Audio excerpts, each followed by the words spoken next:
असा भयानक खोकलायचा तो टीव्ही वाला बी फेल आहे तसं. बाई कसं ग तो म्हणजे त्याला किती त्रास होत असेल खोकताना, त्याच्या आतड्या कातड्या दुखत असतील. अरे वा, ते बरगड आहे ना, असं मस्त येईल असं झालं ते. हा हा हा हा बर चल. बरगड मस्त येईल सरळ बरगड पोहोचते ना असं व्हायचं. अहो ते वाळका झालतलंय आणि छातीत कंटिन्यू दुखायचं खोकून खोकून. अरे बापरे. पण मला म्हणजे त्या औषधाने फरक पडलाय.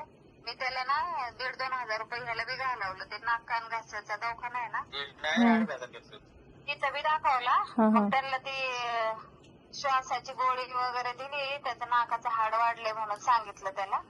त्याच्यामुळे श्वास घ्यायला प्रॉब्लेम होतो. पण फरक पडला त्या ज्यूसने म्हणजे त्याला कव्हर झाला तो. किती बॉटल झाले म्हणजे? जे त्याला त्रास होता ना एकच झाली आताशी. आणि दुसरी तर सुरू केली तर ती एक दिवस पितो एक दिवस नाही पितो. आणि बाकी काय काय प्रॉब्लेम? फरक भरपूर आहे. फरक पडला ना. फरक आणि एवढा भूक लागते का? सकाळी उठला की शेंगा. होय. सकाळी झोपेतून उठलं ना, काही न करता त्याचं शिंका चालू, नाकातून पाणी, डोकं दुखायचं, हातपाय दुखायचं, कमजोरीच होती त्याला. आणि भूक आता म्हणजे बरंच कव्हर झालं. आता मी घेणार आहे अजून 2-3 बाटल्या. पण त्याला आता वेळ प्यायला सांगतो. ऐका ना, पण भूक किती लागते ते औषध खाल्लं म्हणजे आपलं अमृत ज्यूस घेतल्यावरती भूक लागते का? भूक लागते ना. त्याला भूक लागल्या वेळेच्या वेळ जेवतो. अरे वा. तिथं कसं वहिनी असते ना स्वयंपाक करायला, त्याच्यामुळे ती सगळ्या मुलांना वेळेच्या वेळेवर जेवण घालते. डब्बा सकाळी नाश्ता, दुपारी डब्बा, परत संध्याकाळी 4 वाजता जेवण, परत संध्याकाळी जेवण, म्हणजे 4 टाइम तरी जेवण करतात घरी. आणि त्याच्यामध्ये आपला अमृत ज्यूस पण घेते म्हणल्यावरती ते सगळं टाइम टू टाइम त्याचा कोर्स पूर्ण होते व्यवस्थित आहे ना. नाही त्याला त्याची काळजी घ्यायला लय आमची वहिनी भारी आहे. हा ना. ती म्हणजे त्याच्या मुलासारखंच समजते माझ्या आयुष्याला. शांत आहे ग. जेवायला शांत स्वभावाने पण तो शांत आहे. जेवायला बसवलं की ह्याला बी आवाज देते. म्हणजे ती काळजी लय घेते. त्याच्यामुळे ते जरा कव्हर झालं पोरगं औषधाने जेवणाने. त्याच्यात माझी आई आहे सारखी वरडायला मागं. हो.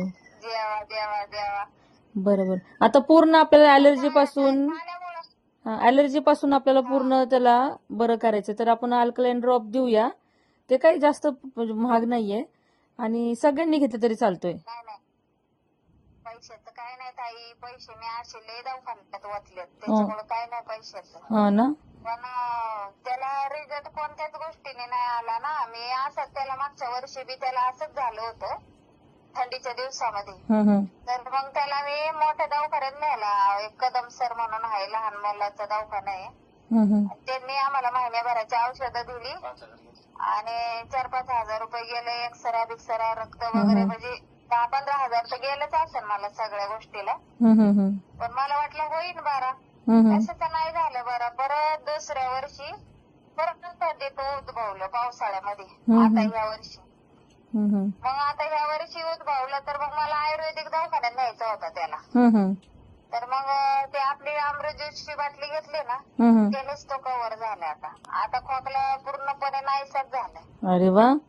बघ ना किती त्याला त्रास होत असेल खोकताना. मला ते त्याची टेस्ट करायची होती. बघ आहे का टेस्टचे वेगळे पैसे. मी म्हणत होते सरकारी दवाखान्यात नेऊन टेस्ट करावी, पण ती वेळ नाही आणली देवाने. किती छान. म्हणजे त्याला एलर्जीचा प्रॉब्लेम सांगितला.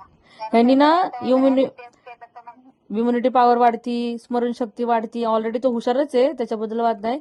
पण तो जेवढं छान राहील ना तेवढं तो समोरच्या व्यक्तीला सांगू शकते. म्हणजे त्याचे मित्र असतील कोण नाही तर अशक्त आहे, जेवण नाही करत आहे, चिडचिड करतात मुलं, ऐकत नाही.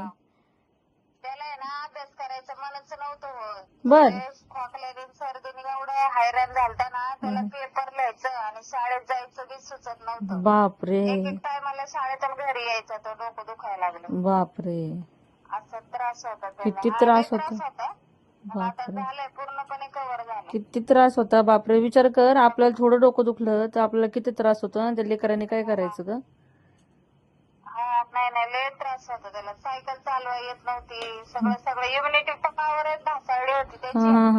आणि त्याला सर्दीमध्ये ते पेशी पण कमी झाल्या होत्या. हा हा हा मग ऍडमिट केला. परत तुम्हाला सांगते लघवीला इन्फेक्शन झालं, ते बी हं, हं. झालं. म्हणजे त्याचं लईच त्याला दुसरं चालू होती. आयुषला म्हणायचं आता कोर्स पूर्ण कर. आयुषला म्हणायचं कोर्स पूर्ण कर, हा. म्हणजे ते छान आणखीन बेटर अक्षरशः होईल. ती डॉक्टर आहे ना, यांना हसाई येते, पण आता मी आई आहे म्हणून मला माहिती जास्त. तर हे त्याला ती अक्षरशः डॉक्टर म्हणली, आयुष म्हणली तू एवढ्या गोळ्या का खातो, दर महिन्याला तू दवाखान्यात आहे. बापरे. असं नाही पाहिजे, असं नाही पाहिजे. त्याचं काय व्हायचं, सर्दी झाली की डोक्यासाठी दवाखान्यात, डोकं झालं की बापरे. मेडिकलची गोळी झाली की मग काही ना काही चालूच होतं. असं नाही की तो चांगलं आहे म्हणून, कंटिन्यू काही ना काही. तर त्या औषधाने मला लईच फरक पडलाय. मी तर नाही अजून अनुभव घेतला, मी पिलं पण नाही, पण आयुष्यवरच हे केलं आम्ही, ट्राय केलं, पण झालं सक्सेस. बघ ना किती छान आहे, दवाखाना पण वाचला. चालेल ना, दवाखान्याचा खर्च वाचला, त्याचं दवाखान्याची भीती पण जाईल ना ग. सारखं दवाखान्यात जाणं चांगलं आहे का? गोळ्या खाऊन परिणाम होतो शरीरावरती. माझ्या गोळ्या कायमच्या बंद झाल्या. संतोषला माहित आहे, त्याला सलाईन लावल्या होत्या. तुम्हाला सांगते रक्त पडल्यासारखं वाटायचं आम्हाला. अरे बापरे. झालं होतं बाबा, सगळेच घाबरले. बापरे. कधीच सांगताय? आता 2-3 महिन्यापूर्वी? 2-3 महिन्यापूर्वी?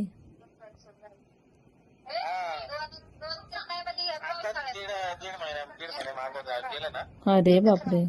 बरं झालं, वेळेमध्ये औषध मिळालं आपल्याला, आहे की नाही? तुम्ही घेताल ना मग, बाकीचे कोर्स करताल ना?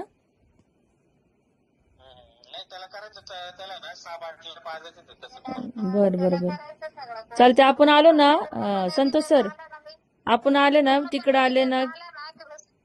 हा हा हा हा हा, नक्की नक्की नक्की, चालते. मी त्याचीच वाट पाहिल मग.